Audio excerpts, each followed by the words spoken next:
दोस्तों, स्वागत है आपका हमारे चैनल आर के वर्मा में। गंगाराम पटेल और बुलाकी राम नाई की रोचक, रहस्यमय और मजेदार कहानी। दोस्तों, सुबह भोर हुई तो गंगाराम पटेल और बुलाकी राम उठे, सामान समेटा और घोड़ों पर जीन कसकर अपनी यात्रा पर निकल पड़े। रास्ते में एक नगर में उन्होंने दोपहर का भोजन किया और दिन ढलते ढलते एक नए नगर में जा पहुंचे। वहां वे एक धर्मशाला में ठहर गए। नित्य की तरह बुलाकी भोजन का सामान खरीदने के लिए चला गया। वहां उसने लौटती बार जो दृश्य देखा, वह उसका रहस्य जानने को बेचैन हो उठा। भोजन आदि से निवृत्त होकर जब गंगाराम बिस्तर पर पहुंचकर हुक्का गुड़गुड़ाने लगे, तब उसने पटेल के पैर दबाते हुए उनसे कहा, पटेल जी, अब तो आप भोजनादि से निवृत्त हो चुके हैं। क्या अब मैं अपनी वह बात कहूं जो आज बाजार से लौटते समय मैंने देखी है? हाँ हाँ भाई, अवश्य कहो, पटेल विनोद भरे स्वर में बोले। तुम्हारी इस शर्त को मानकर ही तो मैं तुम्हें साथ लाया हूं। मुझे मालूम है कि मैंने तुम्हारी शंका का समाधान न किया तो सवेरा होते ही तुम मेरा साथ छोड़कर वापस लौट जाओगे। आथ अपनी बात अवश्य कहो। पटेल जी, आज जब मैं बाजार से सामान खरीदकर वापस लौट रहा था तो मैंने एक दुकान के बाहर भीड़ जुटी हुई देखी। यह देख मैं भी यह जानने के लिए वहां ठहर गया कि देखूं माजरा क्या है, किस कारण यह भीड़ खड़ी है। मैंने देखा कि एक वैश्य की दुकान के नीचे एक 12-13 वर्षीय लड़के की लाश पड़ी हुई है। लाश के समीप ही उस लड़के के माँ बाप बैठे सिसक रहे थे। तभी एक व्यक्ति वहां पहुंचा। उसमें और वैश्य में कुछ वार्तालाप हुआ।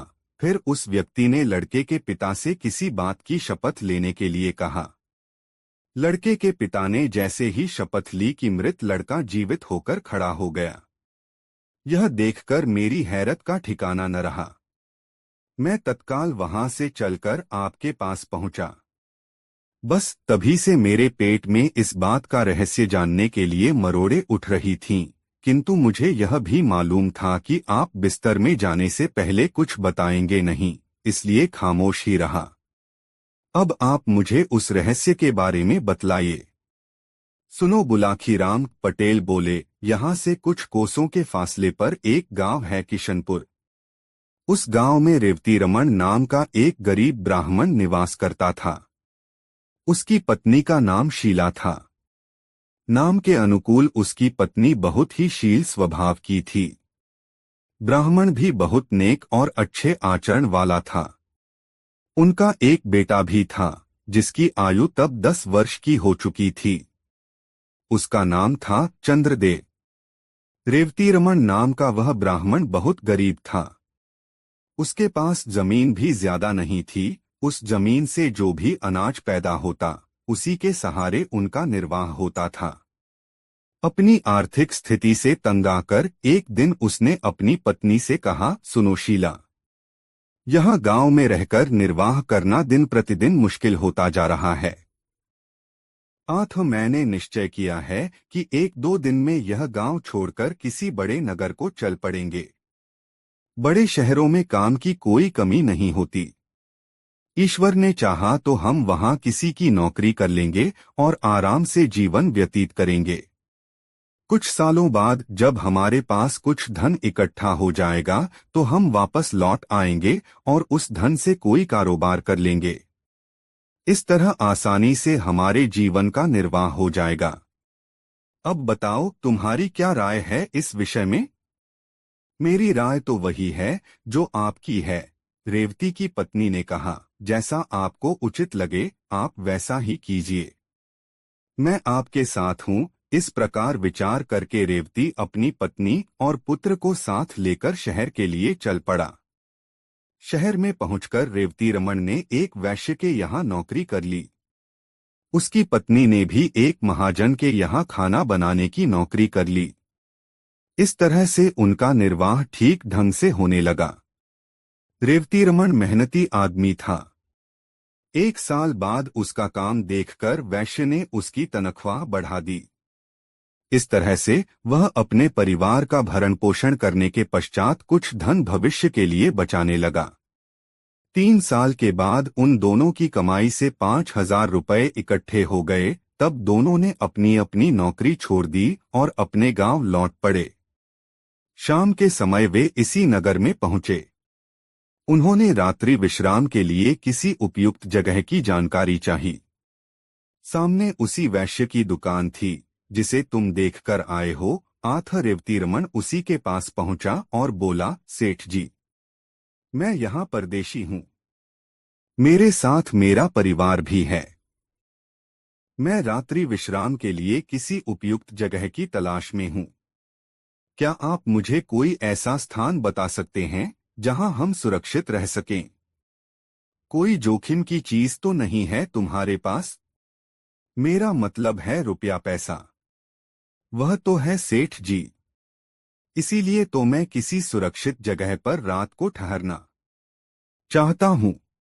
देखो भाई, सेठ बोला, तुम्हारे रात्रि विश्राम के लिए तो मैं तुम्हें जगह दे सकता हूँ, लेकिन तुम्हारे पास मौजूद रुपयों की जिम्मेदारी नहीं ले सकता।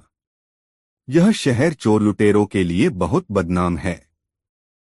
कोई चोर लुटेरा रात में आकर तुमसे तुम्हारा धन छीन ले गया तो मेरी बहुत बदनामी होगी।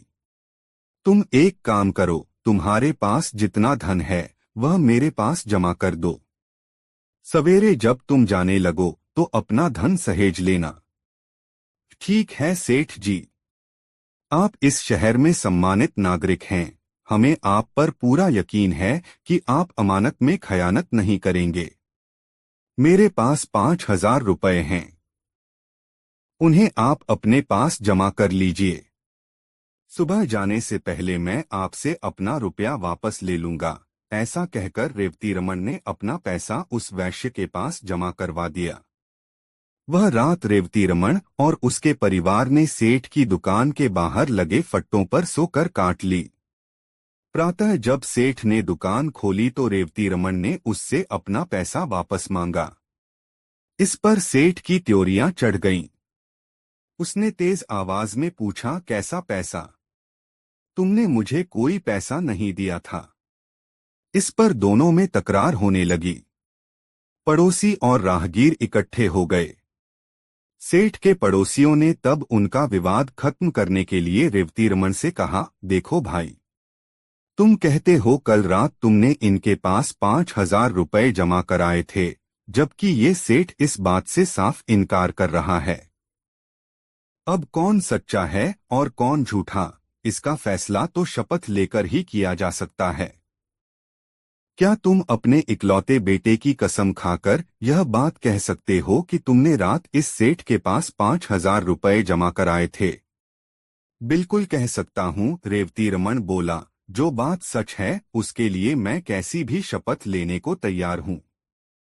क्यों सेठ, क्या तुम्हें भी यह बात मंजूर है? बिल्कुल मंजूर है, सेठ बोला।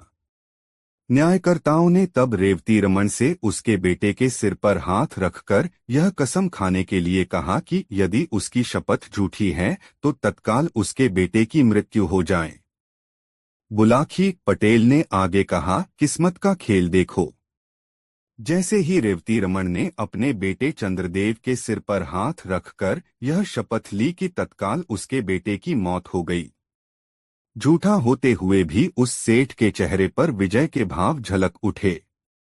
रेवती और उसकी पत्नी सन्न रह गए। वहां उपस्थित भीड़ और न्यायकर्ताओं ने रेवती को बहुत लानत-मलामतें दी क्योंकि वह झूठा साबित हो गया था। रेवती की हालत ऐसी हो गई जैसे भरे बाजार में उसे किसी ने नंगा कर दिया हो। पति पत्नी दोनों ही सिसक रहे थे और भीड़ उनका मजाक उड़ा रही थी, उन पर फप्तियां कस रही थी। तभी उस भीड़ में से निकलकर एक आदमी रेवतीरमण के पास पहुंचा। उसने उससे कहा, देखो दोस्त, असली माजरा क्या है, तुम मुझे सच्ची बात बताओ। क्या वाकई तुमने इस सेठ को 5,000 रुपये जमा करने के लिए दिए थे? रेवतीरमण बोला, यह बात मैं कई बार दोहरा चुका हूँ, लेकिन किसी को यकीन ही नहीं हो रहा, उल्टा सभी लोग मुझे ही बेईमान करार दे रहे हैं। तब एक बार तुम मेरे सामने अपने लड़के की शपथ लेकर यह बात दोबारा कहो कि मेरी बात बिल्कुल सही है। मैंने सेठ के पास अपने 5,000 रुपए जमा कराए थे। यदि तुम्हारी बात सत्य निकली तो तुम्हारा मृत बेटा अभी जीवित होकर उठ खड़ा होगा। फिर उस आदमी ने सेठ से कहा, क्यों सेठ, तुम्हें मंजूर है यह बात? बिल्कुल मंजूर है। भला मुझे क्या एतराज हो सकता है, लेकिन यह आदमी झूठा है। इसका झूठ साबित भी हो चुका है। बेटे की शपथ लेने के बाद इसने झूठ बोला, इसलिए तो इसके बेटे की मौत हो गई है। बेशक बेशक वह व्यक्ति बोला, पर अगर इस बार शपथ लेने के बाद इसका बेटा जीवित हो जाए, उस सूरत में तुम्हें इसे 5 नहीं 10,000 रुपए वापस करने होंगे। बोलो मंजूर है? कहा तो है, मुझे इसका चैलेंज मंजूर है, सेठ ने कह दिया। उस व्यक्ति के कहने पर रेवतीरमण ने अपने मृत बेटे की शपथ लेकर अपनी बात दोहरा दी। शपथ लेते ही एक चमत्कार हो गया। रेवतीरमण का मृत बेटा जीवित होकर उठ बैठा। सारी भीड़ यह देखकर आश्चर्यचकित रह गई।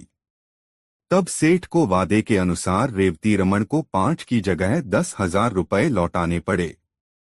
इतनी कहानी सुनाकर गंगाराम पटेल ने आगे कहा, बुलाखी, औरों की तरह तुझे भी इस बात पर जरूर आश्चर्य हो रहा होगा कि आखिर वह व्यक्ति था कौन, जिसने न सिर्फ रेवतीरमण के बेटे चंद्रदेव को जीवित किया अपितु जिसने सेठ से उसे दोगुना धन वापस दिलवाया। तो सुन, मानव के वेश में वह व्यक्ति साक्षात कलियुग था, जो अपने कलिकाल का प्रभाव लोगों को दिखाना चाहता था। यह कलियुग है बुलाखी। इस काल में कैसी भी अनहोनी घटना घट जाए उस पर आश्चर्य नहीं होना चाहिए। आज तू जिस दृश्य को देखकर आया था वह वही दृश्य था। उम्मीद है अब तेरी जिज्ञासा शांत हो गई होगी। आथा अब मुझे भी सोने दे और खुद भी सो रहा है। कल प्रातः फिर से काशी यात्रा के लिए चलना है। कहकर पटेल ने आंखें मूंद लीं और निद्रारानी की गोद में समा गए। करवट बदलकर बुलाखी नाई भी सो गया। दोस्तों, यह कहानी आपको कैसी लगी कमेंट में जरूर बताएं। दोस्तों, भोर हुई तो गंगाराम पटेल और बुलाखीराम नाई जागे। सारा सामान इकट्ठा कर घोड़ों की पीठ पर लादा और चल पड़े अपने गांव की ओर। गांव में जैसे ही खबर मिली कि काशी यात्रा पर गए गंगाराम पटेल और बुलाखीराम नाई वापस लौट आए हैं, तो सारा गांव उन्हें देखने के लिए उमड़ पड़ा। सबने उनकी कुशलता और काशी यात्रा के दौरान जो जो उन्होंने देखा था वह सब बताने का आग्रह किया। दोनों ने संक्षिप्त रूप में उन्हें बताया कि यात्रा बेहद सफल रही। यात्रा के दौरान हुए अनुभवों की बात तो वह उन्हें रात को आराम से बैठकर चौपाल में सुनाएंगे। तत्पश्चात दोनों अपने अपने घर गए। बुलाखी अपने साथ बच्चों के लिए काफी चीजें लाया था। वह सब चीजें उसने बच्चों में बांट दी। गंगा का प्रसाद और गंगाजल उसने अपनी पत्नी के हवाले कर दिया। फिर स्नान ध्यान करने चला गया। उधर अपने घर पहुंचकर पटेल जी अपनी दिनचर्या में लग गए। पाठकों, उस दिन के बाद रोज ही गांव के श्रोता गंगाराम पटेल की चौपाल पर शाम होते ही पहुंच जाते और गंगाराम पटेल से उनकी इस यात्रा के अनुभव सुनते। यह सिलसिला अनेक दिनों तक अनवरत चलता रहा। गांव वाले उनके अनुभवों को सुन सुनकर आनंदित होते रहे। गंगाराम पटेल और बुलाखीराम नाई की काशी यात्रा एक यादगार बनकर रह गई। दोस्तों, यह कहानी आपको कैसी लगी कमेंट बॉक्स में जरूर बताएं। दोस्तों, गंगाराम पटेल और बुलाखीराम दोनों रात को एक दूसरे नगर में ठहरे तो वहां बुलाखी फिर बाजार में एक अजूबा नजारा देख आया। उसने जब वापस लौटकर यह बाल गंगाराम पटेल को बताई तो गंगाराम ने अपना वही रटा रटाया वाक्य दोहरा दिया, अभी नहीं बुलाखीराम, मैं तेरी इस बात का उत्तर रात को सोते समय ही दूंगा। अभी तो यात्रा से चलकर आए हैं, थके हुए हैं। पहले नहा धोकर स्नान ध्यान कर लें। भोजन के पश्चात जब निवृत्त हो जाएंगे तब आराम से बिस्तर में लेटकर सारी बातें होंगी। अभी तो पहले तू अपनी, मेरी और उन दोनों बेचारे घोड़ों की पेट पूजा की तैयारी कर, क्योंकि हमारी तरह वे भी तो थके हुए होंगे। ऐसा कहकर पटेल शौचादि से निवृत्त होने के लिए चले गए। रात को जब वे दोनों फारिग होकर बिस्तर पर आ लेटे तो पटेल ने उससे कहा, हाँ तो बुलाखी राम जी, अब आप उस नई घटना को बताइए जिसे आज शाम आप इस नगर में देख आए हैं और जिसका रहस्य जानने के लिए आप मरे जा रहे हैं।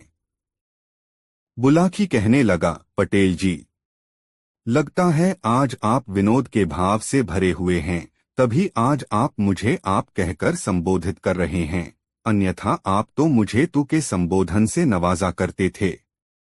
भाई बुलाखी सुनकर पटेल बोले, दो मित्रों में जब ज्यादा गहरा अपंत्व का भाव होता है वहां सारी औपचारिकताएं अपने आप खत्म हो जाया करती हैं। मेरी बातों का बुरा मत माना कर, मैं तुझे अपना मानता हूं न, इसलिए ऐसी आदत पड़ गई है। बहरहाल छोड़ इस बात को और बता कि तूने आज शाम कौन सा अजूबा दृश्य देखा था। पटेल जी, आज शाम जब मैं बाजार से लौट रहा था तो मैंने एक आदमी को एक चबूतरे पर एक खंभे के साथ बंधा हुआ देखा। उसके समीप ही एक सैनिक भी खड़ा था। चबूतरे के ऊपर एक सरकारी निर्देश टंगा हुआ था जिस पर लिखा था, हर खासवान को यह निर्देश दिया जाता है कि जो भी शख्स इस राह से गुजरे वह कोड़ा उठाकर इस व्यक्ति को गिनकर 5 कोड़े अवश्य मारे। जो इस निर्देश का पालन नहीं करेगा उसे राजा की ओर से 5 कोड़े लगाकर दंडित किया जाएगा। पटेल जी, जब मैंने उस निर्देश को पढ़ा था तो मैंने सोचा कि इसका दंड जाने बिना मैं इसे कोड़े क्यों मारूं। यही सोचकर मैं वहां से खिसकना चाहता था कि तभी वहां खड़े सैनिक ने मुझसे कहा, क्यों भाई, क्या 5 कोड़े खाने का इरादा है? नहीं तो, मेरे मुंह से निकला। तब उस सैनिक ने मुझे घुड़का और कहा, यदि 5 कोड़े नहीं खाना चाहता है तो नीचे पड़े उस कोड़े को उठा और इस आदमी को 5 कोड़े लगा। पटेल जी, उस सैनिक के कहने पर तब मुझे उस कैदी को 5 कोड़े लगाने पड़े। बस तभी से मेरी आत्मा पर यह बोझ पड़ा हुआ है कि मैंने उस आदमी का अपराध जाने बिना 5 कोड़े मारे। अब आप उस कैदी के विषय में बताइए और यह भी बताइए कि किस अपराध के कारण उसे यह सजा भुगतनी पड़ रही है। बुलाखी पटेल बोले, अपनी आत्मा पर पड़ा बोझ उतार दे और यह समझ ले कि उस आदमी को 5 कोड़े लगाकर तूने सवाब का काम किया है। उस आदमी का अपराध इतना गंभीर है कि उसके लिए राजा ने इससे भी बड़ी सजा नियत की होती तो किसी को भी अफसोस नहीं होता। सुन, मैं तुझे आरंभ से ही सारी कहानी सुनाता हूँ। इस नगर में चंद्रचूड़ नाम का एक महाजन निवास करता है। उस महाजन की एक कन्या है जो बेहद रूपवान है। उसका नाम है अनामिका। महाजन का एक पुत्र भी है जिसे सब लोग चक्रधारी कहकर बुलाते हैं। महाजन ने अपनी बेटी अनामिका की मंगनी बहुत पहले अपने एक मित्र के पुत्र के साथ निश्चित कर दी थी, किंतु अभी तक उसने उसका गौना नहीं किया था। कारण यह था कि अनामिका की आयु अभी इतनी नहीं हुई थी कि उसका गौना करके उसकी ससुराल विदा करा दिया जाए। बुलाखी, यह नगर गंगा के बहुत समीप है। यहाँ के लोगों में धार्मिक आस्था भी बहुत है। अन्य नगरों में रहने वालों की तरह यहाँ के लोग भी प्रति वर्ष दशहरे के अवसर पर गंगा स्नान के लिए जरूर जाते हैं। इस बार जब दशहरे का पर्व पड़ा तो दूसरे नगरवासियों की तरह अनामिका भी अपने माता पिता और सखी सहेलियों के साथ गंगा स्नान के लिए गई। गंगा किनारे पहुंचकर अन्य लोगों की तरह अनामिका के पिता ने भी अपने रहने के लिए डेरा व्यवस्थित किया और बारी बारी से गंगा जी में स्नान करने के लिए गए। पहले पुरुषों ने स्नान किया, तदोपरांत स्त्रियां गंगा स्नान के लिए गईं।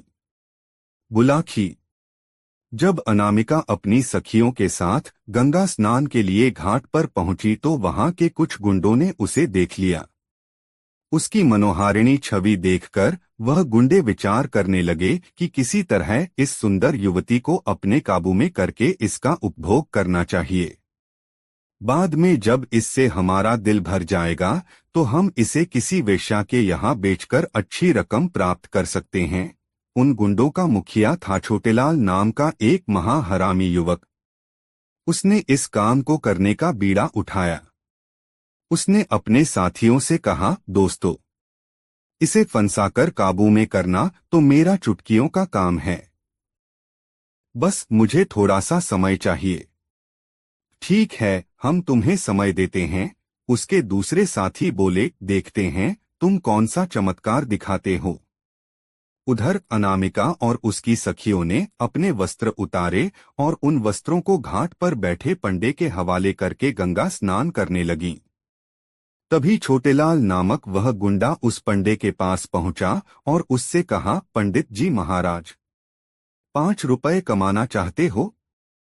घर बैठे कमाई करना किसे बुरा लगता, बताइए कि काम क्या है यजमान, पंडा बोला, परंतु यह बड़ा आसान सा काम है। तुम्हारे पास ये जो जनाने कपड़े रखे हैं, इनमें से एक साड़ी निकालकर मुझे थोड़ी देर के लिए दे दो। छोटेलाल ने कहा, तुम साड़ी के साथ कोई छेड़छाड़ करना चाहते हो? पंडे ने आशंकित स्वर में पूछा। कोई छेड़छाड़ नहीं होगी, बस उस साड़ी के छोर में मुझे कुछ बांधना है। छोटेलाल बोला।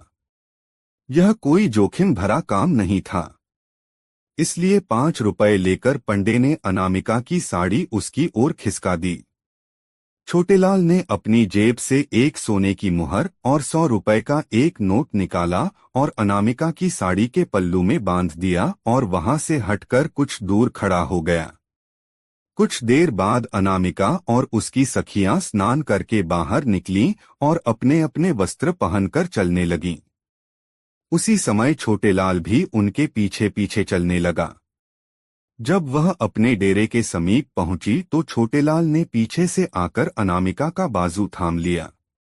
एक अजनबी व्यक्ति द्वारा अपनी बाह पकड़ने पर अनामिका उस पर क्रोधित हो गई।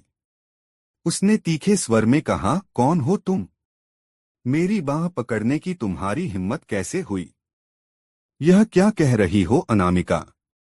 क्या अपने मित्र छोटेलाल को भूल गई? छोटेलाल ने आश्चर्य व्यक्त करने का नाटक करते हुए कहा, मैं तुम्हें नहीं जानती। छोड़ो मेरा हाथ, कहकर अनामिका ने छोटेलाल का हाथ झटक दिया। तुम मुझे खूब जानती हो अनामिका, छोटेलाल ने कहा, वर्षों से हम दोनों एक दूसरे से एकांत में मिलते रहे हैं। अब शायद अपनी इन सहेलियों की उपस्थिति में तुम मुझे पहचानने से इनकार कर रही हो। बुलाखी। इस प्रकार वहां दोनों में तकरार होने लगी। मेले का मौका था, आठ भीड़ इकट्ठी हो गई। होहल्ला सुनकर अनामिका का पिता, उसका भोग और अक नगर के दूसरे परिचित लोग भी वहां आ पहुंचे और एक लड़की को छेड़ने पर छोटेला को बुराभला कहते हुए उसकी पिटाई करने लगे। जब छोटेलाल काफी पिट चुका थी, उसने रोने का अभिनय करते हुए कहा, आप लोग मुझे बेकार ही पौंट रहे हैं। चैत्र कोई अभद्र बात नहीं की है। इस लड़की से मेरा काफी पुराना परिचय है। इसने तो मेरे साथ विवाह करने का वादा भी किया हुआ है। विवाह का वादा? अनामिका के पिता ने आश्चर्य से पूछा। हाँ जी, विवाह का वादा, छोटेलाल कुटिलता से बोला। विश्वास न हो तो पूछ लो इससे। आज यहां आने से पहले भी यह मुझसे मिली थी। इसने अपने खरवे के लिए मुझसे 100 रुपए और एक सोने की मोहर भी मांगी थी, जो मैंने अपनी माता के रुपयों में से चुराकर इसे लाकर दिए थे। झूठ बोलता है तू, अनामिका का पिता दहाड़ा। अरे भिखमंगे, मेरे पास धन की क्या कमी है जो मेरी बेटी तुझसे खर्च के लिए पैसे मांगती? यह तो आप अपनी बेटी से ही पूछिए, छोटेलाल ने रुआं से स्वर में कहा। क्यों री कलंकिनी। अनामिका के पिता ने क्रोध से लाल पीले होते हुए अनामिका को झिंझोड़ा। क्या तूने इस आदमी से 100 रुपए और एक सोने की मुहर ली थी? यह आदमी झूठा है पिताजी। मैं गंगा माता की कसम खाकर कहती हूँ कि आज से पहले मैंने इसकी शक्ल भी नहीं देखी। यह मुझ पर झूठा लांछन लगा रहा है, अनामिका ने सुबकते हुए कहा। सेठ जी, अगर मैं झूठा साबित हूं तो आप यहीं मुझे 100 जूते मारना और जो भी सजा आप देना चाहें मैं खुशी से मंजूर कर लूंगा, पर पहले आप अपनी बेटी की तलाशी तो लीजिए। मैंने आज जो रकम इसे दी थी वह अभी भी इसके पास होगी, छोटेलाल बोला। सबको यह विचार पसंद आया। अनामिका की तलाशी ली गई तो साड़ी के पल्लू में बंधी दोनों चीजें बरामद हो गईं। इस पर तो सब लोग अनामिका और उसके पिता को दोषी मानने लगे। सब लोग उन पर धू-धू करने लगे। बुलाखी। तब अनामिका के पिता और उसके भाई को अनामिका पर इतना क्रोध आया कि उन्होंने उसी घड़ी अनामिका का त्याग कर दिया। वे घर लौट गए और छोटेलाल अनामिका का हाथ पकड़कर विजेता की तरह उसे ले चला। अनामिका दहाड़े मार कर रोने लगी और बार बार छोटेलाल के चंगुल से छूटने का प्रयास करने लगी, लेकिन तभी छोटेलाल के साथी गुंडे भी उसकी सहायता के लिए वहां पहुंच गए और उन्होंने छोटेलाल और अनामिका को अपने घेरे में ले लिया। बुलाखी। जब अनामिका रो रो कर हलकान हो रही थी और अपनी सहायता की गुहार लगा रही थी, तभी यहाँ के राजा की सवारी वहां से गुजरी। एक लड़की को सहायता के लिए चिल्लाते देख राजा ने अपनी पालकी रुकवाई और नीचे उतर का सड़कों से उसके रोने का कारण पूछा। अनामिका ने रोते हुए सारी बात बताई तो फिर सड़क ने छोटेलाल से पूछा। छोटेलाल ने वही झूठी कहानी राजा के सामने दोहरा दी कि राजा लड़की उससे प्रेम करती है, फिर भी सबके सामने अपनी बात कहने में संकोच कर रही है। इसके माता पिता ने अब इसे मुझे सौंप दिया है। उस मुंडे छोटेलाल की बातें सुनकर राजा को कुछ गोलमाल नजर आया। उसने अपने सैनिकों को आदेश दिया कि इन दोनों को अपने नगर से चली।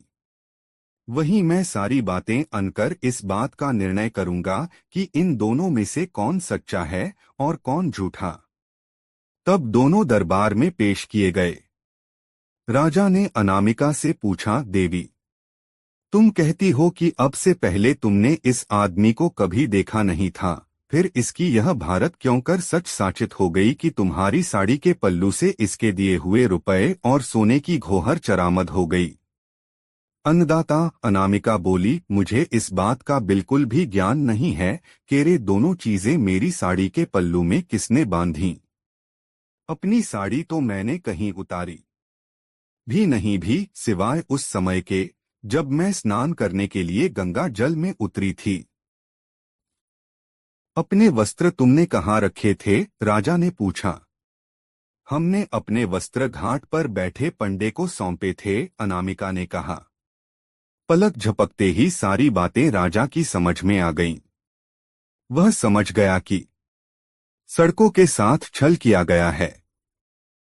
तब उसने उस पंडे को दरबार में पेश होने का हुक्म दिया और पंडे के पहुंचने पर राजा ने उसे दंड का भय दिखाया तो भय से कांपते हुए छे ने सब कुछ बक दिया। उसने बता दिया कि यह काम छोटेलाल ने ही किया था। बुलाखो। सच्चाई जानकर राजा ने अनामिका के पिता को बुलाकर अनामिका तो उसे सौंप दी और उस पंडे और छोटेलाल के साथियों को पकड़कर उन्हें 100 कोड़े लगाने की सजा दी और क्योंकि मुख्य अपराधी छोटेलाल था, उसे यह सजा दी कि इस दिन तक इसे खंभे से बांधकर इस पर कोड़े बरसाए जाएं। साथ ही यह आदेश भी लिखकर वहां चिपका दिया कि जो भी राहगीर वहां से गुजरे वह छोटेलाल को 5 कोड़े जरूर मारे, यदि वह ऐसा नहीं करेगा तो फिर राजाज्ञा से 5 कोड़े उसी को मारे जाएंगे। कहानी का समापन कर पटेल बोले, सोहे बुलाखी। यह है सारी कहानी। आबा राजा की आज्ञा से छोटेलाल को सजा दी जा रही है। अपने कुकर्म का फल उसे भोगना पड़ रहा है। जो दृश्य आज तूने देखा है वह उसी समय का है। उम्मीद है यह सब जानकर तेरी उत्सुकता शांत हो गई होगी। आथ अब मुझे भी सोने दे और स्वयं भी सो रह, कहकर पटेल ने आंखें मूंद लीं। बुलाकी भी सोने की तैयारी करने लगा। दोस्तों, वीडियो अपने मित्रों को जरूर शेयर करें। दोस्तों, सुबह भोर हुई तो गंगाराम पटेल और बुलाखीराम उठे, शौचादि से फारिग हुए, सामान समेटा और घोड़ों पर जीन कसकर अपनी यात्रा पर निकल पड़े। रास्ते में एक नगर में उन्होंने दोपहर का भोजन किया और दिन ढलते ढलते एक नए नगर में जा पहुंचे। वहां वे एक धर्मशाला में ठहर गए। नित्य की तरह बुलाकी भोजन का सामान खरीदने के लिए चला गया। वहां उसने लौटती बार जो दृश्य देखा, वह उसका रहस्य जानने को बेचैन हो उठा। भोजन आदि से निवृत्त होकर जब गंगाराम बिस्तर पर पहुंचकर हुक्का गुड़गुड़ाने लगे, तब उसने पटेल के पैर दबाते हुए उनसे कहा, पटेल जी, अब तो आप भोजनादि से निवृत्त हो चुके हैं। क्या अब मैं अपनी वह बात कहूं जो आज बाजार से लौटते समय मैंने देखी है? हाँ हाँ भाई, अवश्य कहो, पटेल विनोद भरे स्वर में बोले। तुम्हारी इस शर्त को मानकर ही तो मैं तुम्हें साथ लाया हूं। मुझे मालूम है कि मैंने तुम्हारी शंका का समाधान न किया तो सवेरा होते ही तुम मेरा साथ छोड़कर वापस लौट जाओगे। आथ अपनी बात अवश्य कहो। पटेल जी, आज जब मैं बाजार से सामान खरीदकर वापस लौट रहा था तो मैंने एक दुकान के बाहर भीड़ जुटी हुई देखी। यह देख मैं भी यह जानने के लिए वहां ठहर गया कि देखूं माजरा क्या है, किस कारण यह भीड़ खड़ी है। मैंने देखा कि एक वैश्य की दुकान के नीचे एक 12-13 वर्षीय लड़के की लाश पड़ी हुई है। लाश के समीप ही उस लड़के के माँ बाप बैठे सिसक रहे थे। तभी एक व्यक्ति वहां पहुंचा। उसमें और वैश्य में कुछ वार्तालाप हुआ। फिर उस व्यक्ति ने लड़के के पिता से किसी बात की शपथ लेने के लिए कहा। लड़के के पिता ने जैसे ही शपथ ली कि मृत लड़का जीवित होकर खड़ा हो गया। यह देखकर मेरी हैरत का ठिकाना न रहा। मैं तत्काल वहां से चलकर आपके पास पहुंचा। बस तभी से मेरे पेट में इस बात का रहस्य जानने के लिए मरोड़े उठ रही थीं, किंतु मुझे यह भी मालूम था कि आप बिस्तर में जाने से पहले कुछ बताएंगे नहीं, इसलिए खामोश ही रहा। अब आप मुझे उस रहस्य के बारे में बतलाइए। सुनो बुलाखीराम, पटेल बोले, यहाँ से कुछ कोसों के फासले पर एक गांव है किशनपुर। उस गांव में रेवती रमन नाम का एक गरीब ब्राह्मण निवास करता था। उसकी पत्नी का नाम शीला था। नाम के अनुकूल उसकी पत्नी बहुत ही शील स्वभाव की थी। ब्राह्मण भी बहुत नेक और अच्छे आचरण वाला था। उनका एक बेटा भी था, जिसकी आयु तब 10 वर्ष की हो चुकी थी। उसका नाम था चंद्रदेव। रेवती रमन नाम का वह ब्राह्मण बहुत गरीब था। उसके पास जमीन भी ज्यादा नहीं थी। उस जमीन से जो भी अनाज पैदा होता, उसी के सहारे उनका निर्वाह होता था। अपनी आर्थिक स्थिति से तंग आकर एक दिन उसने अपनी पत्नी से कहा, सुनो शीला, यहाँ गांव में रहकर निर्वाह करना दिन प्रतिदिन मुश्किल होता जा रहा है। आठ मैंने निश्चय किया है कि 1-2 दिन में यह गांव छोड़कर किसी बड़े नगर को चल पड़ेंगे। बड़े शहरों में काम की कोई कमी नहीं होती। ईश्वर ने चाहा तो हम वहां किसी की नौकरी कर लेंगे और आराम से जीवन व्यतीत करेंगे। कुछ सालों बाद जब हमारे पास कुछ धन इकट्ठा हो जाएगा तो हम वापस लौट आएंगे और उस धन से कोई कारोबार कर लेंगे। इस तरह आसानी से हमारे जीवन का निर्वाह हो जाएगा। अब बताओ, तुम्हारी क्या राय है इस विषय में? मेरी राय तो वही है जो आपकी है, रेवती की पत्नी ने कहा। जैसा आपको उचित लगे आप वैसा ही कीजिए। मैं आपके साथ हूँ। इस प्रकार विचार करके रेवती अपनी पत्नी और पुत्र को साथ लेकर शहर के लिए चल पड़ा। शहर में पहुंचकर रेवती रमन ने एक वैश्य के यहाँ नौकरी कर ली। उसकी पत्नी ने भी एक महाजन के यहाँ खाना बनाने की नौकरी कर ली। इस तरह से उनका निर्वाह ठीक ढंग से होने लगा। रेवतीरमण मेहनती आदमी था। 1 साल बाद उसका काम देखकर वैश्य ने उसकी तनख्वाह बढ़ा दी। इस तरह से वह अपने परिवार का भरण पोषण करने के पश्चात कुछ धन भविष्य के लिए बचाने लगा।